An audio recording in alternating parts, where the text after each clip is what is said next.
자, 우리 이번 시간에는요, 2월 7일자 우리 부동산세법 이론 9회차 OX 문제 좀 풀어보겠습니다. 주로 많이 나왔던 지문 위주에서 나온다는 게 우리 부동산세법 OX 문제 특징이죠. 꼭 잘 정리해 두세요, 여러분.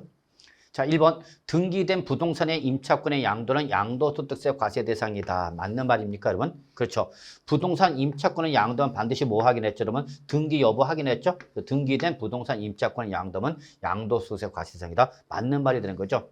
근데 만약에 오게 뭐로 바뀌면 여러분 미등기된 부동산 임차권이다. 그럼 그때는 과세 대상이다 아니다? 아니다라는 거 뭐 여러분이 잘 알고 계실 거라 믿어 의심치 않습니다. 2번 사업용 건물과 분리하여 양도. 자, 영업권 나왔네 여러분. 자, 영업권은 양도세 과세 대상이다 하는데 이때 영업권을 양도했을 때 양도소득세 과세 여부는 반드시 사업에 사용하는 부동산이나 부동산에 관한 권리와 뭐죠 여러분? 함께죠 여러분.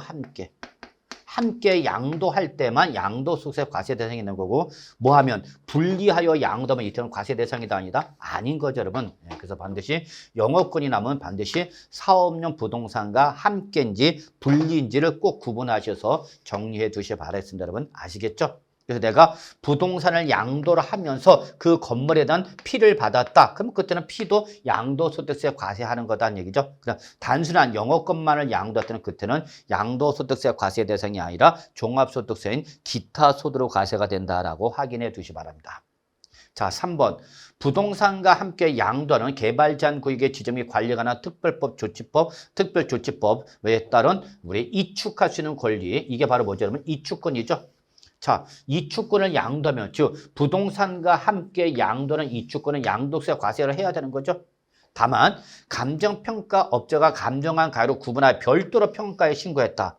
그러면 그때는 양도소득세 과세 대상이다 아니라 아닙니다 라고 했죠 여러분. 이때는 뭘로? 바로 종합소득세 기타 소득으로 과세가 되는 거기 때문에 양도소득세 과세에 대해서 제외되는 걸 여러분이 확인해 두시기 바라겠습니다. 여러분 아시겠죠?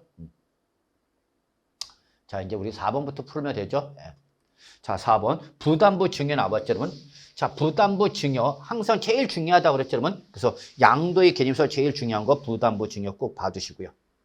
자, 이때에 배우자나 직계 준비서기는 말이 있어, 없어? 없죠? 그럼 뭘로 대답하시면 되죠, 여러분? 원칙으로 대답하시면 되는 거죠. 이때의 원칙은 채무 인수액은 뭐죠, 여러분? 양도로 보는 거죠. 그 다음에 이거를 제외한 부분. 채무 부담을 제외한 부분. 이게 바로 양도로 보지 않는 거죠, 여러분. 근데 여기는 채무 부담부는 양도로 보지 아니한다. 그러니까 맞아서 틀렸으면 틀렸죠. 양도로 봐야 되는 거죠, 여러분. 아시겠죠, 여러분? 그래서 본다가 되는 거죠. 그 다음에 5번. 도시개발법의 규정에 따라 여기 나왔네. 환지 처분이나 지목이나 지번의 변경 또는 보류지 충당이 나온다. 그러면 이때는 소득세법상 정책 목적상 양도로 보겠다, 안 보겠다, 안 보겠다. 과세 대상이 아니다. 맞는 말이 되는 거죠, 여러분. 자, 6번. 이혼으로 인하여 혼인 중에 형성된 부부 공동재산을 민법에 따라서 뭐 하는 거죠? 분할하는 거죠, 여러분. 그러면 이때는 이혼에 따른 바로 재산 분할이기 때문에 양도로 본다, 안 본다? 양도로 보지 않는 거죠. 근데 본다, 그래서 맞아서 틀렸어, 여러분. 틀린 말이 되는 거죠, 여러분. 이렇게 좀 봐주시면 되겠고요. 자, 7번. 소유 자산을 경매나 공매로 인하여 자기가 재취득한 거죠, 여러분. 그래서 경매나 공매로 넘어갔는데 그걸 누가 채무자가 경락을 받은 거죠. 그러면 결국 명의는 바뀌어 안 바뀌어? 안 바뀌는 거죠. 그러니까 이때는 양도를 보지 아니한다. 맞는 말이 되는 거죠, 여러분. 자, 여기까지 우리 양도의 개념에 관련된 문제가 되겠네요, 여러분. 자, 8번부터는 이제 우리 양도 또는 취득식에 관련된 문제를 물어본 것 같아요, 여러분. 자, 8번. 대금을 청산한 날이 분명하지 아니하거나. 그렇죠, 여러분. 우리 매매 등을 한 유상 양도할 때는 언제 취득한 걸 먼저, 언제 양도를 보는 거죠? 그렇죠. 대금을 청산한 날이죠. 요 날이 원칙인 거죠. 근데 요게 뭐하다? 분명하지 않답니다. 또는 대금을 청산하기도 전에 먼저 뭐 했다면 등기를 먼저 했답니다, 여러분. 그러면 그때는 어디로 가야죠, 여러분? 당연히 등기 등록부 또는 명부된 기재는 등기 접수일 또는 등록 접수일 또는 명의 개설이 되는 거죠. 그래서 바로 요거는 바로 8번은 맞는 말이죠.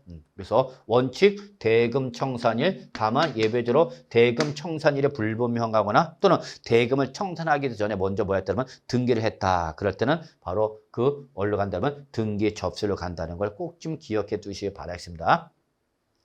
자, 9번. 상속에 의하여 취득한 자산은 언제 상속 개시를 취득시키려 한다. 맞는 말인가요? 맞는 말이죠, 여러분. 자, 그러면 이거 함께 정리할 게 뭐죠, 여러분? 증여죠. 그래서 증여에 의하여 취득한 자산을 양도했다. 그러면 언제 취득한 걸 보죠, 여러분? 이때는 증여 계약일이다. 증여받은 날이죠. 그렇죠? 증여받은 날이죠, 여러분. 예. 그래서 이거는 취득세와 같다, 다르다, 여러분. 다르다. 취득세는 언제, 여러분? 증여 계약일에 취득한 걸 보는 거죠. 그래서 이때 여러분 상속은 취득세나 양도소득세나 다 상속 계시죠, 여러분. 그래서 바로 이거는 모두 똑같아요, 여러분. 취득세와도 똑같죠. 그런데 뭐는 증여는 우리 양도소득세는 증여받은 날인데 반해서 우리 취득세는 증여받은 날이 아니라 언제다? 증여 계약이다. 그러니까 이때는 증여가 양도소득세 과세 시기와 취득세 이 과세 시기가 같다, 다르다. 다르다. 이걸 꼭 좀 기억해 두시기 바랍니다, 여러분. 아시겠죠? 자, 10번. 도시 및 주거환경정비법 또는 기타 법률에 따라 의한 나왔다. 여기 뭐죠, 여러분? 환지 처분으로 인하여 취득한 토지죠. 그러면 환지 처분이나 토지 취득이 언제냐 얘기죠, 여러분. 이때는 환지 처분 공고일의 다음 날이다. 맞아, 틀려, 여러분? 틀렸죠. 이거는 언제죠, 여러분? 환지 처분 받은 토지를 양도하면 그때의 취득시는 언제죠, 여러분? 환지 전 토지죠. 환지 전 토지 취득이죠. 즉 종전 토지 취득일에 취득한 걸 보는 거죠, 여러분. 예, 그래서 이걸 꼭 기억해 두셔야죠. 그래서 결론 환지 처분을 받은 토지를 양도하면 그때 환지 처분 시점에서 양도세를 과세를 했으니까 안 했으니까 안 했기 때문에 이때는 바로 환지 전 토지 취득으로 가는 거죠. 다만 이 환지 처분을 하는 과정에서 뭐가 발생하거나 여러분 증안지나 뭐가 발생하면 여러분 가만지가 발생하면 그 증안지에 따른 취득시기나 가만지에 따른 양도시기는 어디로 가는 거죠? 그럼 바로 환지 처분 공고일의 무슨 날이죠, 여러분? 다음 날이죠, 여러분. 다음 날이라는 걸 여러분 꼭 기억해 두시기 바랍니다, 여러분. 아주 중요하죠.